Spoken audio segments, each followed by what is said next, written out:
You've been hearing us talk about imperial yeast for a while now, and that's because we absolutely love the stuff. With 200 billion cells in each pitch-right pouch, we rarely need to make starters these days. While originally based out of Portland, Oregon, imperial yeast has expanded to the East Coast, meaning even more people have access to their incredible lineup of yeast, including popular strains like A07 Flagship, A38 Juice, A09 Pub, and a Brewlosophy favorite, L17 Harvest. So good. Whether you brew at home or on the commercial scale, imperial yeast has what you need to make the best beer possible. You can check out all of their available strains and start your planning at imperialyeast.com.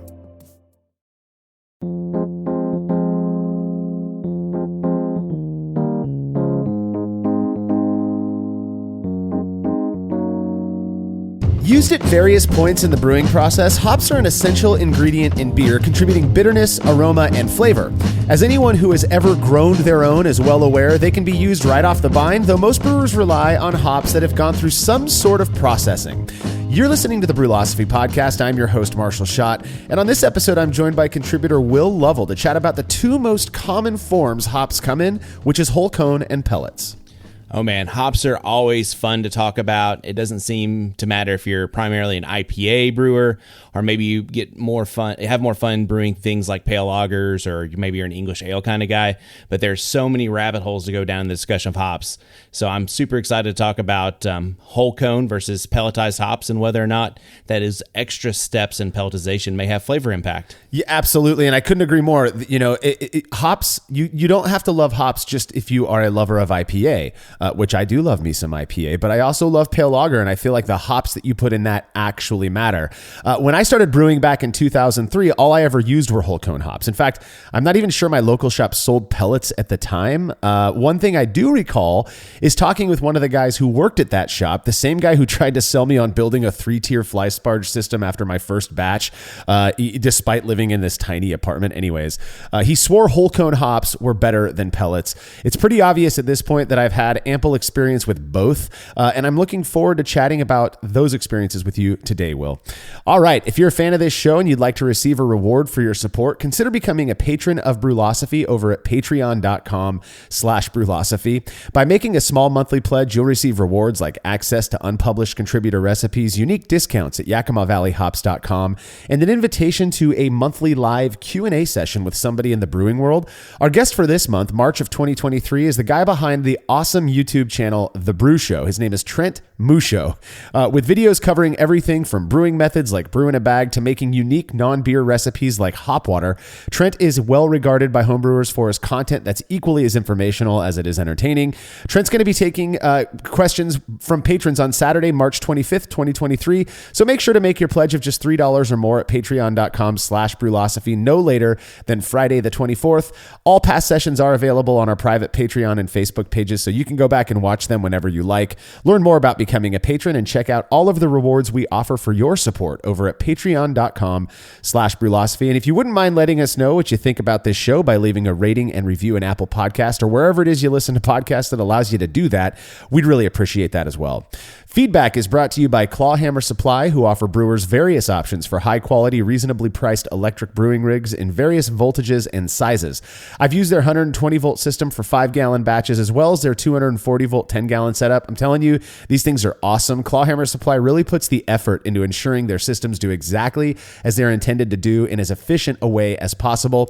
If you're not ready to make the jump to electric, they also sell 10 and 20-gallon brew-in-a-bag homebrewing starter kits. Whatever it is you're looking for, do yourself a favor and visit clawhammersupply.com. We're confident you're going to love their stuff just as much as we do. Listener Andrew Kraus shot us some feedback after listening to us talk about our experiences going bulk. He said, I loved this episode and appreciated all the tips. One way I decided to save some money that you didn't mention is buying rice hulls in bulk. And maybe it's for the better that you didn't bring it up. The homebrew shop I used to frequent sold 50-pound bales, which is about twice the size of a bag of grain and super compressed. At the time, I was using rice hulls as filter media in a hop rocket and also in the mash since I was brewing a lot of adjunct heavy beers. I was tired of the quart-sized bags and the bale was equivalent to 75% off. When I got the bale, the store owner asked me why I was was getting it. I explained, and he commented I was actually the first home brewer to have bought it. All their other sales were to gardeners or local professional brewers. Anyways, this was a big red flag I walked right past. 2 house moves later, and I'm still hauling around that bag and have gone through maybe a third of it. Even though it's kind of nice being able to use as much as I feel like without any worry, the savings just aren't worth it. If anyone inquires if this is a good way to save some money, I definitely recommend they think about their consumption rate first. Whoops. Oh man. So I've used rice hulls before, and I remember buying like 5 pounds of it and just being floored at how much space 5 pounds. So I can only imagine that he has a lifetime supply of rice hulls, and that will take him all the way through his. Maybe he can pass those on to his children. Well, and that's the thing is I think a lot of brewers out there are not using rice hulls these days. It seemed to be like a much bigger deal, but brew in a bag has become so incredibly popular that using it as filter media really kind of isn't a thing much these days, at least from the brewers that I talk to. For those out there who don't know what rice hulls are, they are literally, it's like the papery stuff on the outside of the rice grain before you get your rice. And it's very fluffy. It's just papery. Anyways, a whole bag of that stuff is going to last you a lifetime. I think that a whole bag of that stuff would last most commercial craft brewers a decent while as well. You make a really good point though, Andrew. As someone who has used rice hulls maybe twice in the 2 decades that I've been brewing, I can honestly say I've never even considered buying them in bulk. Thinking of you lugging yours around for the next 20 years did make me laugh a bit. Still, I absolutely think it's important to consider your actual usage rates of any product that you're considering purchasing in bulk. As it may very well be that it ends up going bad before you use it all up. I don't think rice hulls will go bad, but that does defeat some of the purpose of going bulk. And that's funny because we did not actually bring that piece of it up in that episode. And so I appreciate you again reaching out to us. Sometimes you don't need to buy bulk. And I think rice hulls are probably one of those ingredients where you can pass on going bulk. So thanks for hitting us up, Andrew. If you have show feedback, you could send it to feedback@brewlosophy.com or drop us a note on social media. Finally, if you haven't subscribed to the Brewlosophy Show on YouTube yet, well, you are really missing out. At least if you like our brand of brewing hijinks. Martin has been working his tail off to create some really awesome content. The one where he brewed a recipe that was designed by the ChatGPT AI was super fun. And of course, the reminder of my attempt to stave off a hangover by eating yeast was pretty hilarious as well. You can find our channel at youtube.com/The Brewlosophy Show or /@The Brewlosophy Show, or you can just search up Brewlosophy on YouTube. We'll be right back with talk of whole cone and pellet hops right after this break.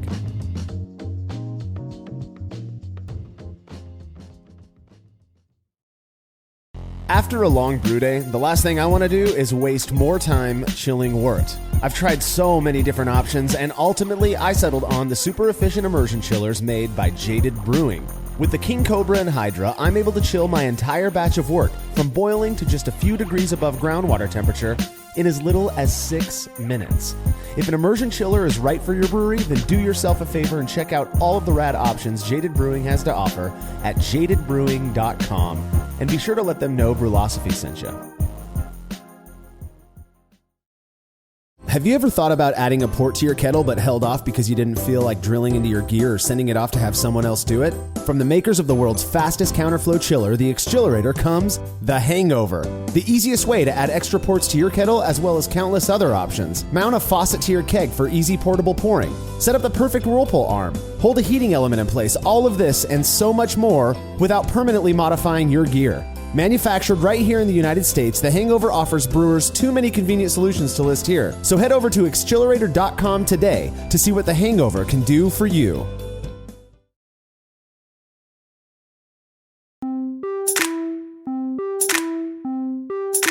Without hops, there is no beer. I know there will be some out there who adamantly disagree with me on this, and that's perfectly fine, but I genuinely believe this statement to be true, and as such, I hold hops in rather high regard. Now, before we start focusing on the forms in which hops come in, let's spend some time discussing some generals first, like how they ended up being used in beer in the first place. So the first documented use of hops in beer was by Bavarian monks in the 8th century, which is actually incredibly interesting because we think that beer is first noticed in like 6,000 years ago in Mesopotamia. And so something that is so centric in Reinheitsgebot fame is only about 15 to 16 or so years old in usage of modern beer as we know it. Ultimately, hops ended up replacing Groot, a mix of spices, including heather and mugwort. And initially was used primarily as a preservative to contribute balancing bitterness to sweet wort. Yeah, I agree with you that we often hear about the Sumerians making beer, and I think the way we really have to think about it is that they were making something that is roughly similar to what we call beer today, though we have. I would think that we have the Germans to thank for kind of organizing this idea of what beer is today because of the Reinheitsgebot. But way before the Reinheitsgebot, people had discovered, Bavarian monks, and I'm sure people well before that, but first documented use, the 8th century. That is gnarly. I mean, that is like, oh, it's the year 725, and we're gonna mix this stuff up together, and we found these hops, these things that we're gonna call hops, and we're gonna throw them in wort. I mean, that was a long time ago, and we're still using it today. And there's just something really, I don't know, romantic about that thought, that it's been something that we found to be so valuable in this drink that we all love so much that we've continued to use it. Now, obviously, hops have changed dramatically since then with different breeding programs, and we're coming out with new varieties that do new things and impart new characteristics to beer every day. I just think that history is super, super cool. So what exactly are hops? Hops are just the cone-shaped flower of the Humulus lupulus plant.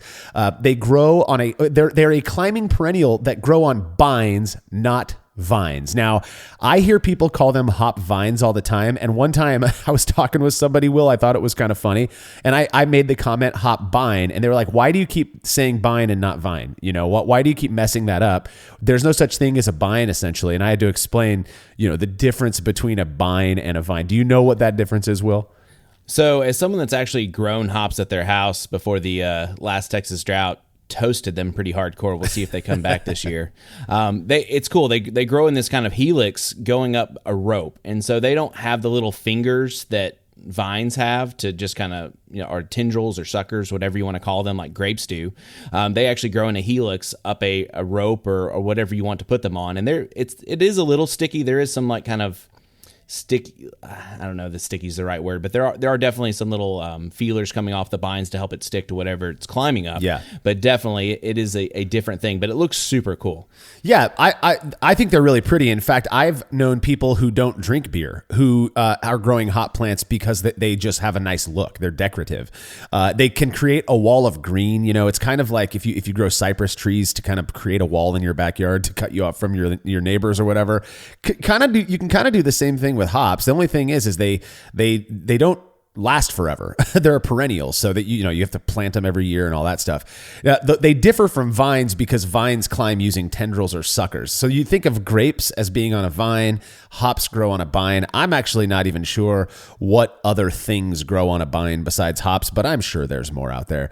Now, hops contain the magical substance we call lupulin. This is a yellow gland that holds all of the stuff, the resins, the aromatic oils that we want in our beer, that we want to put into our beer, that gives it all of the bitterness, the aroma, the flavor. All of that stuff is kind of locked up in these little lupulin glands, and we love that stuff. If you've ever had the opportunity to pull a hop cone off of the vine fresh and rub it in your hand, and then you kind of wipe all of the green stuff away, and your hands are just yellow, that's lupulin. That's the good stuff. So now, one thing about lupulin is that it is sensitive to heat. I mean, you think about isomerization of alpha acids and the fact that we're putting hops in the boiling wort in order to extract all of the stuff we want from it.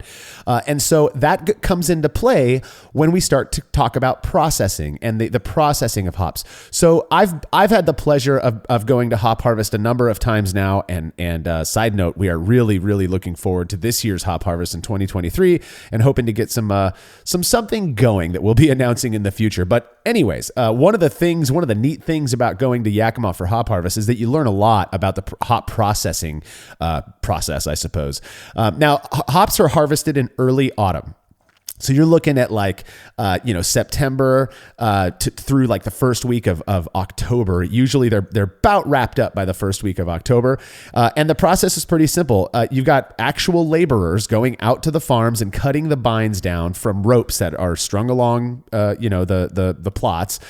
They cut those down and then they immediately transport these to a processing facility where the cones are separated from the rest of the plant material through a series of really fun to watch machines. I love watching watching it. I think I've got some videos on it on our social media. Those hop cones then are placed on a large ventilated floor where warm air is pumped up through the hops over a period of time. I think it takes something like 90 minutes for the hop to, it's a rotating ventilated floor, right? It goes really slow. And they start wet. And then by the time they're to the end, they should have around 8% moisture. And that's a reduction of something along the lines of like 65 to 70% moisture. Cause I think they're only about 80% or so. I could be off on that. But they are significantly more dry by the end of this kind of air drying process than when they started. Those dried hop cones then get baled. Almost all of, I believe the good majority of them go and get baled, during which that process, they get compressed in the bale material. And those are the whole cone hops that we're all used to. If you've ever used whole cone hops, that's where they come from. They flatten out because of the compression process. And they're ready to use. Those bales will go get stored in a freezer and pulled out when they're ready for sale or ready to be used. Now, there is further processing. What is that? There's a few different ways that hops can be processed once they're in their whole cone form. We are all used to just calling pellets, but there are some other ways. Will, are you aware of how the pelletizing process works? It's a really interesting process that is surprisingly hush-hush from the different hop processors that I've talked to. From what I know, they basically just take the hop cones themselves and they'll grind them down into a powder, and then they'll force this kind of hop powder through these dies, and this pressure will create a pellet. And so there's a couple of formats of pellets that are pretty popular, and the one that most of us are familiar with is the T90 pellet. And my understanding of that is essentially a pound of hop material will be reduced down to 0.9 pounds of hop material through pelletization. And then there's also the T45 pellets, which are less common on homebrew scale, but they're a far more concentrated pellet because they get rid of more of that plant material. And so a pound will basically go down to 0.45 pounds of processed pellets on the other side. Yeah, it's interesting. T45s are really not popular these days. I don't even think they're used very often by the commercial brewers out there. But like you said, they are a more concentrated, and when we say concentrated, we're talking about lupulin. It's a more concentrated hop form. The interesting thing is, for those who have been, who love hops as much as we do, at least, and who have been around for at least the last couple of years, you've probably heard of products like Lupomax, which is a John I. Haas product, or Cryo Hops, which I believe is from YCH. These are concentrated forms as well. And so they differ. Absolutely, they differ from T45s, but don't confuse the two because, you think about Lupomax and Cryo Hops, and I think there might be some other one from another manufacturer out there. Those are produced using very specific proprietary processes that are even more kept under lock and key than the process each manufacturer uses just for making their T90 pellets. So that's something to keep in mind. Now, my understanding, and I've gone on, I think, 3 different tours of hop processing plants where they're doing their pelletizing. They all do use slightly different methods for doing this, but for the most part, the idea is to preserve as much of the raw character of the hop as possible in the production of the pellets. So what does that mean? It means that nearly everything they're doing, from the pulverizing of the hop cone down to this powder, to the pressurizing it through, pushing it with high pressure through a die, it's usually all done in a very cold environment, because that heat will start to chemically change the characteristics of that lupulin, of the hops, and we don't want that. But that process is what led a lot of people, I believe, is what contributed to a lot of people developing this idea that, yeah, hops sure are convenient. You can store more of them in your fridge, you can do all of this, but there's a downside. They're just not as good as the whole cone hops that you can get because of the process that they went through. And I think that's kind of the hang up that when I started brewing, that, the guy at the homebrew shop who was trying to sell me on whole cones over pellets, and he did a good job of it because I hadn't used pellets for years when I first started brewing. I think that was the hang up, was that the processing that pellets go through, diminishes their quality in some way. And to be fair, there are widely successful commercial breweries that use both pelletized and whole cone hops. And as far as whole cone hops, Sierra Nevada Pale Ale comes to mind as being kind of that holdout of using whole cone hops. So there are obviously some strong opinions about this in the world at large. But I guess some of the pros of whole cone hops would be that they're less processed. They're purported in part a fresher, stronger hop character.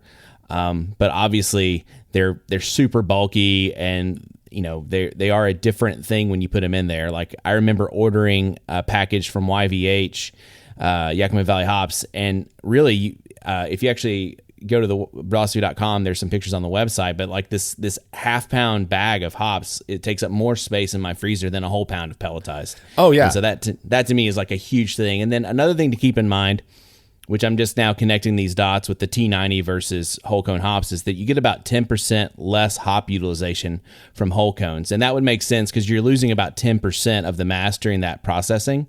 And so it would make sense that you would need to use about 10% more. So you have to use more for the same effect, basically. Yeah, absolutely. And I think the biggest, one of the most appealing things about pellet hops, I don't care if they're T90, T45, Lupamax, Cryo, whatever it is that you can store a lot of those things. They're easy to vacuum seal. They're just way easier to use. And I think that's the reason that we've seen such a huge rise in the use of pellet hops. But we have to give a lot of credit to the hop processors out there, because they're doing such a good job of creating pellets that really do ostensibly emulate or impart the same characteristics to beer as their whole cone cousins, and so that's something to keep I think to keep in mind, is that you're not just willy-nilly. It's funny, I sound like the old guy because I feel like I'm trying to convince people who don't need to be convinced that pellets are okay. Everybody knows that already. There's still a lot of, people like me who are kind of brought up in the brewing world of the argument back then. There's always something to argue about when it comes to brewing. And back then, in the early 2000s, pellet versus whole cone, or there another form that these came in were, they called them hop plugs. Did you ever use a hop plug? I've heard of hop plugs. I don't think I've ever actually used one.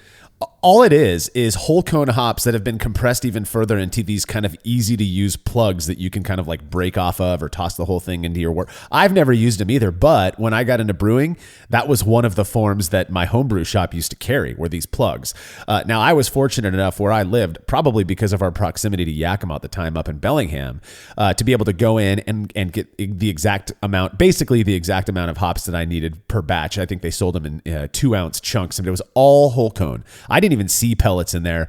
But you hear stories often about the old schoolers who were brewing, and they'd go to buy hop pellets and they were brown, just sitting warm on a shelf, like the understanding of how to take care of hops, even post-processing so that they maintain their freshness is just skyrocketed. And I've used hops now that I've kept in my freezer, vacuum sealed, all of this, that were 2-3 years old, and they are perfectly fine. No noticeable change, which I just think is really cool. But again, I think we have to give a lot of credit to the hop processors out there.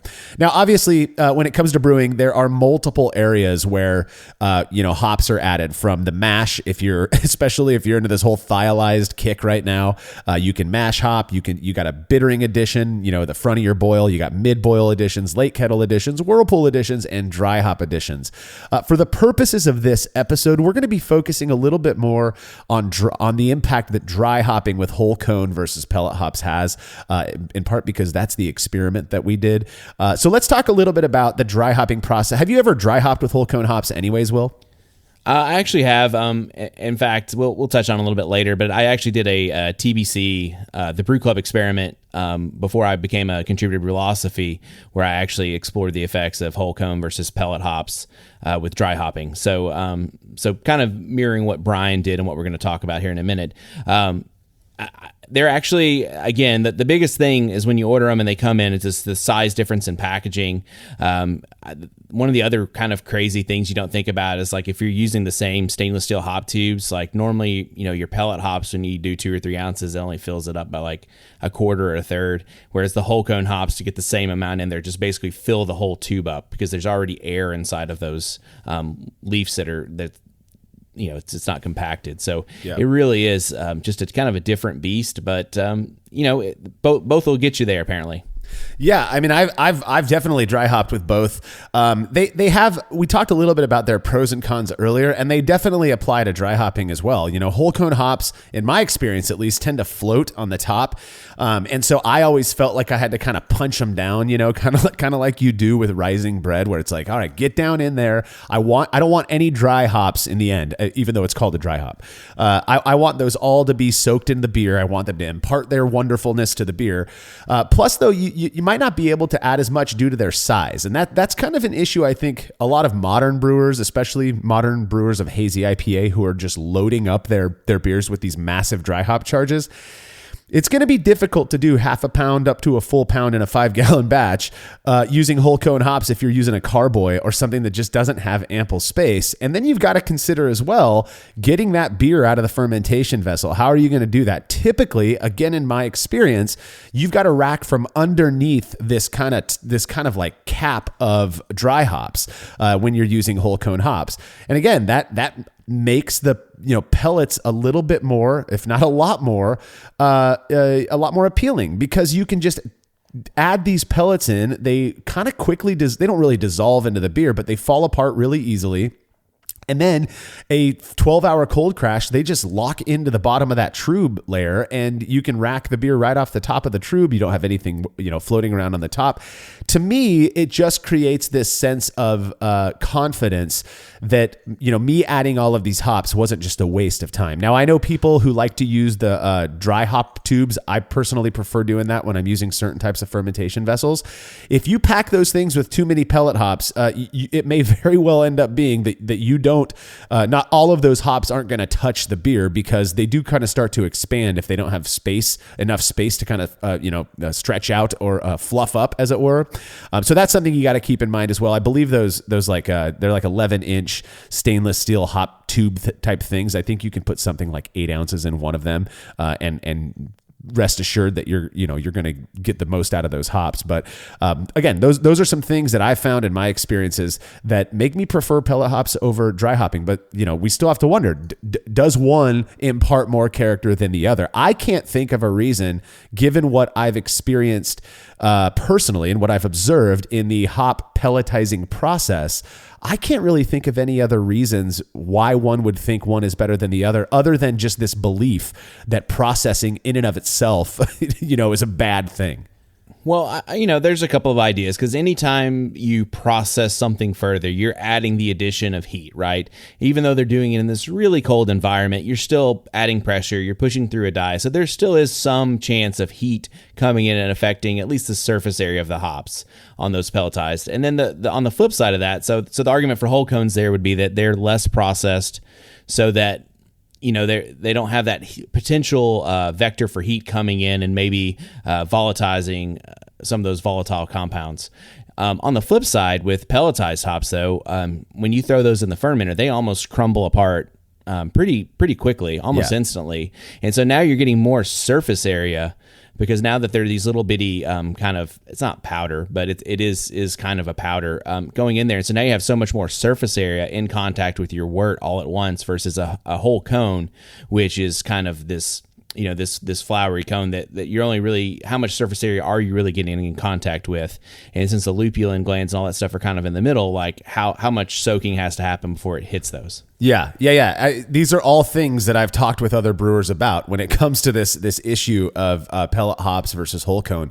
I think what ultimately inspired Brian to do the experiment that we're going to talk about in the next segment is that the professional brewers that we've talked to, and I know a few of them, as well as a number of really good home brewers. Some have this ardent belief that dry hopping with whole cone hops somehow creates a more, I don't know if this is the best word to use, but a more pungent, fresh hop character. Again, I understand. I kind of understand the argument based on the fact that these pellet hops went through some form of processing, but having seeing the processing and understanding all of the effort that goes into ensuring that nothing, bad happens to pellet hops, it was a tough sell for me, again, after being in Yakima for a couple of harvests. So the first 10 or so batches I brewed were with whole cone hops, and those beers came out fine. I'll admit that was completely due to the fact that my homebrew shop kind of sold me on pellet hops being better. So I just bought that idea that they were better for many years until I started using pellets, which I found to be way easier. Now, I liked that I could store more pellet hops in my freezer. I liked that they were easier to organize. It wasn't as cumbersome. They were easier to use. They're easier to pour out into a tiny little cup. You don't have to have a huge bowl to weigh out your hop additions, nothing like that. When I made the switch, I didn't personally notice any difference in the quality of my beers. Of course, I wasn't doing blind comparisons. When we come back from this break, we are going to be getting into an experiment where we compared beers dry hopped with either whole cone or pellet hops. We'll be right back.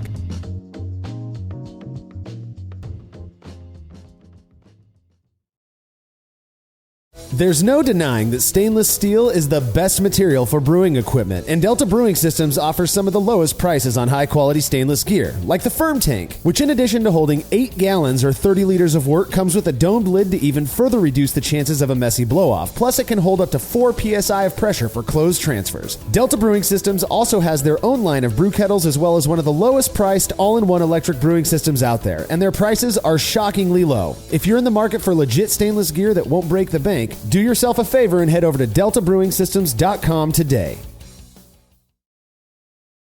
Family-owned Atlantic Brew Supply is the largest homebrew shop in the Southeast. No gimmicks, no multinational corporate overlords, and no BS. They offer exclusive malts, yeast, and more from local artisans, as well as award-winning recipe kits. They also sell professional brewing gear and cask equipment from sister companies ABS Commercial and Cask Supply. Most ingredients are available by the ounce, plus Atlantic Brew Supply has an on-site calculator to help you craft your best brew. Orders are processed same day, and 2-day shipping is guaranteed for East Coast customers. Get 15% off your first order using promo code BREWPOD. That's BRUPOD at AtlanticBrewSupply.com. As every brewer knows, the best beer requires the best hops, which Yakima Valley Hops provides fresh from the source to brewers around the world. Carrying everything from classics like Cascade to modern favorites like Galaxy and Mosaic, as well as other ingredients and gear, Yakima Valley Hops has it all. And don't forget to check out their new podcast, The Late Edition, where the YVH crew goes into depth on our favorite plant with industry experts. Head over to YakimaValleyHops.com now to see all they have to offer and subscribe to The Late Edition wherever it is you listen to podcasts.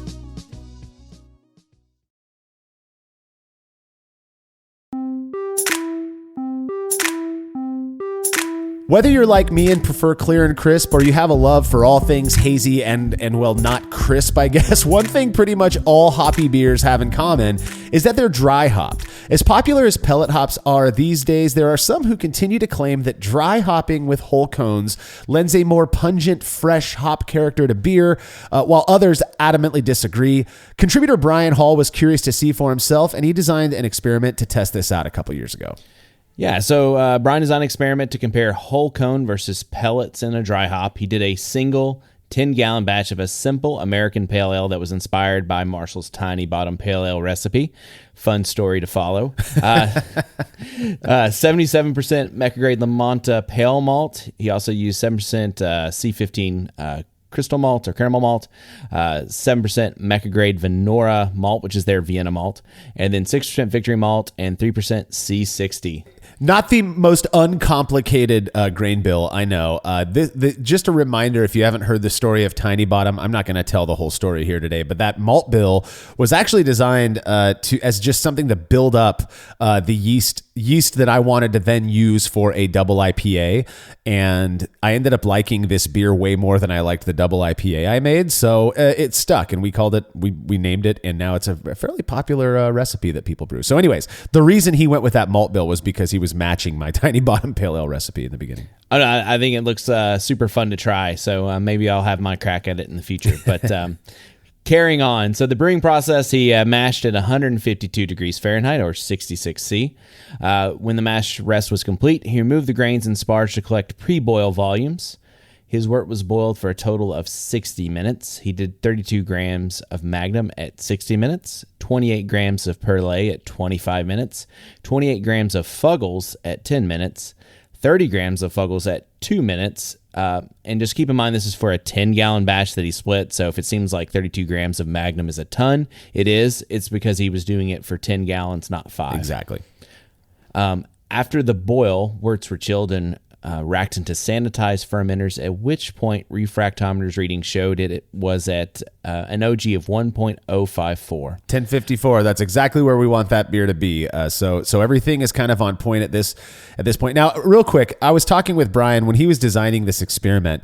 You're thinking, oh, it's a dry hopping experiment. Why aren't you making an IPA? Our idea with this initial iteration, at least, of whether whole cone or pellet hops have an impact, a perceptible impact compared to each other, was we don't want to make an overwhelmingly hoppy beer. We want to make a pretty basic. I don't dry hop Tiny Bottom Pale Ale. That is a non-dry hopped beer. So everything that he did from there was to keep it kind of my simple thing. If you look at the hop bill here, it's Magnum, Pellet, and Fuggles. I mean, there's nothing terribly pungent about that, that hop regimen. So the idea was to emphasize the impact either whole cones have over pellets or vice versa. So that is why we went with Tiny Bottom Pale Ale and not some super hoppy IPA. That's for the future. But this first iteration for this experiment, we wanted to make sure to kind of keep the variable in check, make it noticeable. Yep. Okay, so continuing on, he pitched a single pouch of Imperial Yeast A07 flagship into each fermentation vessel and let it ferment at 66 Fahrenheit or 19 Celsius. And so he introduced the variable after 10 days in the fermenter. He added 113 grams of whole cone Centennial to one beer, while the other received 113 grams of Centennial pellets. Did Brian discuss why he decided to go with the same? Because we know that hop utilization in the boil is about 10% different. Are we just trying not to add an additional variable here? That was exactly the key. Was there's a lot of talk, and I'll be honest, a lot of the stuff when it comes to hops and usage rates and differences between different forms of hops, as well as hops that have a little bit of age on them. A lot of it is kind of speculation based in some way on lab data. But you can, you talk to one person who says, oh, I used this many more, whole cone hops, and it didn't have, it was the same as if I used this many pellet hops or whatever. Everybody has a different experience. And so for this experiment, being the first, we wanted to eliminate the variable of hop amount, which we have done those experiments in the past as well. And so we kept those even. So 113, we were going off of this idea that whole cone hops and pellet hops are ostensibly the same exact thing, just in different form. We know that's not entirely true, or at least that's kind of what we were testing out in this experiment. So that's why he went with 113 for both. Okay, cool. That makes a lot of sense because, if there is a separate extraction rate or whatever, that's just kind of a condition of the variable. Yeah. So it makes a lot of sense to do it that way. So the to keep going, the hydrometer measurement was taken 5 days later to indicate both beers were the same final gravity of 1008. So basically, he left the hops in contact with the wort for 5 days and then took a gravity measurement, and then he pressure transferred to CO2 purged kegs that were placed in a keezer where they were burst carbonated and allowed to condition for a week before they were ready for evaluation. Yeah, so at this point, I think this is interesting. We've all heard the term hop creep. I think it's become more talked about over the last few years because of how the popularity of hazy IPA. Again, a lot of stuff is different with hazy IPA for whatever reason. But the fact that, whole cone hops, pellet hops, when used in the same exact amounts, you dry hop with them, both beers still finished at 10:08. So we didn't see one as contributing to any more hop creep or whatever else might potentially happen over the other. And so at this point, based on the objective measurements that Brian was taking, these beers are identical. The only thing that would change them, assuming all other controls are in place, if there's a difference, we could isolate that down to that difference being caused by, most likely at least, the different forms of hops that were used for the dry hops. So I think we're on good footing at this point. But first, we've got to obviously collect the data, serve them to people. Now, Brian, of course, did his own set of triangle tests at first, and if you guys know Brian, he's not with Brewlosophy anymore.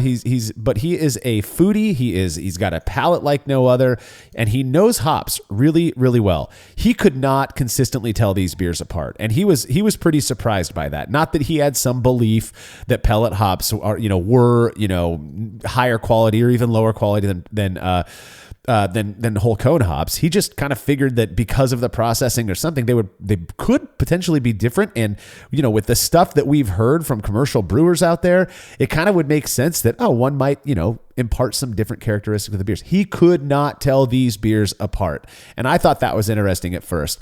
What are your thoughts, Will? We haven't discussed the blind taster data yet, and this was, just to note, I believe it was our last normal experiment before we moved into our COVID protocol. So that was that as well. So it's kind of fun to talk about this from 3 years ago now. But the fact Brian couldn't tell these beers apart says something to me, even as anecdotal as it is. Well, first off, I'm looking at pictures of these beers, and they look beautiful.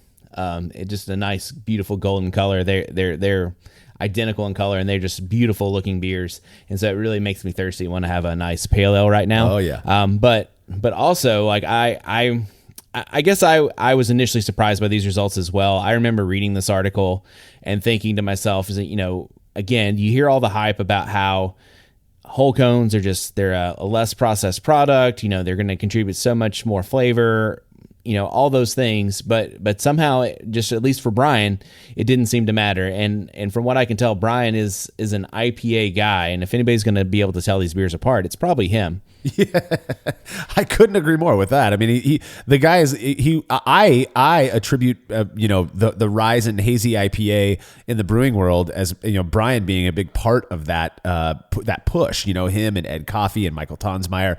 It was kind of that group of people who were really pushing this style as being okay, and people not bashing it for the way it looked. The guy loves hops, and so the fact that he couldn't tell these apart, and he used a big old dry hop charge too, 113 grams. That is, oh lordy, what's that? Almost over, it's about 4 ounces. Yeah, about 4 ounces, right? Just under 4 ounces, I believe. But man, that is a whopping dry hop charge for a 5-gallon batch, and he couldn't tell them apart. So what did the blind tasters think? So Brian ended up serving these ones to 19 participants, out of which 11 would have needed to identify the unique sample in the triangle test. Again, that's 3 beers in front of you. So in order to achieve significance, with 3 beers, if they are identical, the expectation would be that 33% of tasters would select each cup, right? Because there are 3 of them, not 50%, as some people seem to believe, but that random selection would be 33% for each cup. In the end, how many people actually identified the odd beer out in this experiment, Will? 7 people were only able to identify the odd beer out, which is 37%. So that means this is a not significant result. Yeah, that 7 people out of 19. I mean, that's basically a third. That's just the way randomness works. But that really does seem to indicate, with this specific set of tasters and this specific way that this variable was employed in a pale ale with that grain bill. I mean, we could go on, but that in this specific instance, tasters were unable to reliably tell these beers apart, which would seem to suggest not necessarily that whole cone hops and pellets are identical, they're the same, but that it didn't seem to have a huge qualitative impact on the characteristic of these beers. That dry hopping with whole cones contributed the same exact or similar enough to be indistinguishable characteristics as pellets. And I think that's pretty cool. Will, I mean, that seems to me to validate the use of, in my opinion, what is ultimately more convenient, which are pellet hops. This is one of those where I actually was rooting for pellet hops just because the space considerations of whole cone hops, it's really a huge difference. And so to me, like, I was really rooting for pelletized hops because just for the convenience of being able to store these things in the way that I currently do. Because I mean, if this would have come back significant, my freezer might be a lot fuller at this point. I'm sure your wife would appreciate that, Will. Oh yeah. She's, when your hobby starts you have to get it out of the home use freezer and out into the garage somewhere because you got to have your own hobby freezer at this point. But even still. Yeah, everybody listening right now is like, oh yeah, I can relate with that. Having your spouse tell you got to move it out to the garage, get it out of the freezer. We've got food we need to keep cold. Well, Will, you did do a repeat of this. You mentioned it earlier. Before you were a contributor of Brewlosophy, you are still a big part of the Brew Club and contributed a Brew Club experiment with them, where essentially you replicated this experiment with a few minor changes. Why don't you tell us about that? So, my experience when I was introduced into homebrewing was a little bit different than yours. So I remember opening my first package of hops and having this thing that looked more like rabbit food than the beautiful cones I was used to seeing on the cover of magazines. So I was really curious because I'd used pellets for so long. I was curious to kind of see what Brian had found here. And so I just decided to do kind of an homage to Sierra Nevada. I just brewed 2 batches of American Pale Ale, and then I dry hopped with 85 grams of Cascade, which is much less charged than Brian did, and he used almost 4 ounces of Centennial, and I think mine is just under 3 ounces of Cascade, and so it was kind of the same 85 grams of whole cone in one, 85 grams of pellets in the other, and I kind of echoed Brian there. I only got 2 out of 5 triangle tests, so they were pretty much identical. Yeah, I mean, and then that's like random. I mean, again, 33%. That's right around there. So and you knew everything about these beers. You knew the fact that now. Obviously, you were biased to wanting pellets to be the same as whole cone, and so could that play into it? That's why we collect blind taster data as well. But I want to talk a little bit about you opting to use a lower amount of hops. Cascade, Centennial used to be called Super Cascade. People would kind of colloquially refer to it as Super Cascade. Brian used 113 grams for a 5-gallon batch. You used 85 grams. I feel like that was a really solid decision, in part because what a lot of people point out is that, well, maybe, just the utter amount of dry hop that Brian used covered up any subtle differences between, whole cone and pellet hops. So going with something like 85 grams, again, right around that 3 ounce mark, seems to me a good second, go at this variable to see maybe a more subtle dry hop character will reveal some of the differences between these two hop forms. Well, that's obviously the hope, and we know a lot more about hop saturation and things like that. And so, and it's a pale ale, so I'm not trying to make an IPA or a light IPA. I do want to kind of keep kind of that true to that pale ale form. And so 85 grams or just under 3 ounces seem to fit the bill. Yeah, it did to me as well. So, all right. Now, you obviously, as a good Brew Club member who wanted this experiment to be published on the website, before you had to do that, right? You wanted to collect some data from blind tasters. And so you went out and you got 18 participants to do the triangle test. Out of those 18, 10 would have had to identify the unique sample in order for us to say with any amount of confidence that the dry hopping with whole cone Cascade at 85 grams in a 5-gallon batch would or has some sort of a qualitative impact over dry hopping with the same amount of Cascade pellets. So again, 18 participants. We expected 10 to get it right. How many did? Actually, only 9 got it right. So my experiment results kind of echoed what Brian's was, where it's a not significant result, and tasters were not able to reliably distinguish them apart. Which I was also kind of surprised because when I ordered these, I ordered both my whole cone and pellet from Yakima Valley hops. They're both the same crop year, but the alpha acidity of the whole cone was 4.7%, and the AA percentage for the pellets was like almost double that. It was at 8.7%. Huh. Actually. And so you knew that these hops, again, they harvest Cascade. It's really popular. They come from different fields, right? Yep.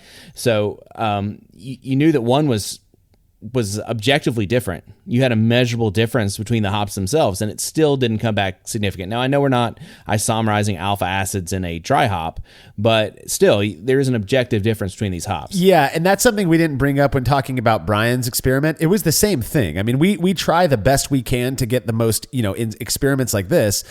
to get the most similar product. But if I'm going to YakimaValleyHops.com and I'm buying a pound of Cascade pellets and I'm buying a pound of Cascade whole cone hops from the same crop year, I don't get to select what the alpha acid is. I don't get to select what farm they came from, And so there are going to be differences. And the fact that in both of these experiments, both Brian's and your follow-up experiment, Will, that neither of you were able to distinguish the beers and the blind tasters were unable to reliably tell these beers apart, it just adds more support to this idea that the pellet hops that we have today are at least good enough to contribute the same characteristics that people who use whole cone hops are used to. I personally, and I'm not saying that I'm accepting this as fact, but on a very personal level, this is more than enough that I need to, again, validate my use of pellet hops over whole cone hops, which I find to be just cumbersome and a pain in the butt to keep around. So as much as my romanticism enjoys holding whole cone hops in my hands and kind of doing, you just kind of, I can just imagine rolling in a bale of whole cone hops in Sierra Nevada's freezer somewhere. But as much as I enjoy that romanticism, I'm with you. Like, I think that even though the alpha acidity was different in these two on my test and Brian's test, it just really drives home the point that they are a different format, but equal products in most ways. And so just for the sake of convenience, I'm going to let my bias be confirmed here. I love it. And here's the deal. If you're a brewer out there who prefers whole cone hops or has to use whole cone hops because of some, factor in your own brewing system or whatever, you're making equally as quality, at least when you're dry hopping with these, you're making equally as quality beer ostensibly as if you were to use pellets. So keep doing what you do. I think the beauty of findings like this is that we can kind of like not worry as much about the arguments that some people out there proposed. Again, we are not comparing hops that have been sitting, pellet hops that have been sitting dry on a shelf, in a homebrew shop for 2 years. These are hops that have been processed under the best conditions and then stored by us under the best conditions possible. And they seem to work out really well. So I think that's really neat. Now we've got a couple of reader comments to get to. Some of them, I think one of them comes from Brian's article, but we'll respond to that. And then one of them, I believe, came from the article that you did, Will. So let's address these ones. The first one comes from SM Schaff, who says, was there any difference in yield between the batches? Before you answer that, Will, I don't believe Brian, when he and I were chatting about it beforehand, I don't believe he noted any major yield, but we all brew batch sizes that are big enough for us to get 5 gallons in the keg anyways. And I don't think that pellet hops and whole cone hops have a huge difference in absorption rates. But what was your experience? Did you notice a difference in total yield of beer in the end? So I don't think I actually measured my losses specifically, but based on my notes and what I recall, I don't think I had any issues getting a full 5 gallon keg out of either one of them. But I usually, like you said, make big enough batches to where any losses that are going to happen to trub or to dry hops, and I also use those stainless steel hop canisters, so that actually kind of keeps things kind of from going too far off the rails. Yeah. And so I got 2 full 5 gallon batches from both of these. Yeah. I don't think that's as big of an issue as some people think it is. For me, the bigger issue is if you love or whole cone hops and you're fermenting in a carboy, you're going to have more of a struggle getting those hops into the carboy. But if you're fermenting in something like the Delta Firm Tank, which is my preferred fermenter these days, all you have to do is kind of gently remove the lid. I blow CO2 slowly at like 2 psi into the fermenter while I'm doing this, but you just gently remove the lid and you could pour as much whole cone hops or pellet hops, whatever you want, into those. Makes it really convenient. So I don't think yield is a big issue. If you're really concerned about that, just up your batch size by a half gallon. You're not going to be using much more ingredients anyways. So final comment comes from Reddit user Brews and Bass. I don't know if it's bass or bass, but he says, I asked Larry Bell from Bell's Brewery why he doesn't use whole cone hops anymore. Apparently, Bell's Brewery used to use whole cone hops. And Larry said that it's because pellet hops are just as good now. I mean, I can't argue with that. And based on this result, at least in the dry hop, I can't argue with that at all. I would think that the quality controls, everything going on with these hop harvesters and these hop processors, they're obviously minding their P's and Q's and trying to put a very great product out there for commercial brewers as well as home brewers to enjoy. And so I think that's a fair point. Now, that said, based off all this, either if you get a screaming deal through Brewlocity's Patreon on whole cone hops, don't shy away from that either. Just be aware of the space constraints and the cons of some of the storage. Yeah, you make so many good points there. First off, when it comes to Bell's Brewery, I agree, Brews and Base, that whole cone hops are equally as good as pellet hops. We are not crapping on either of those forms. If you have a preference, use those. You're likely going to get away, at least when you're dry hopping, you are likely going to get away with, the similar quality. Now, we have not talked about, what happens if you use whole cone hops throughout the entire beer versus pellet hops. In both of the experiments that we discussed, both of those beers were hopped with different pellet hops, throughout the kettle. They were just dry hopped with whole cone versus pellets. So it may very well be we've done an experiment on it. We'll talk about that in a future episode. But this, just in terms of dry hopping, it seems like, hey, these are going to impart similar characteristics enough that people likely aren't going to be able to tell much of a difference. It's certainly not going to ruin your beer, and I think that's pretty cool. Now, another side note on Bell's Brewery, I believe, if I'm not mistaken, they actually grow their own Centennial hops, which they do pelletize, and I've used them before. They actually, Bell's sent me some of these hops for another comparison that we did a while back that we'll probably get to in another episode. But pretty cool that they do that, and I'm sure they do have whole cone as well, but what I received were pellets. So yeah, it does sound like Larry Bell from Bell's Brewery is kind of a pellet guy now, and I think that's pretty neat. So, well, Will, that is all we've got on dry hopping with whole cone and pellet hops. Is there anything else you'd like to add before we wrap this one up?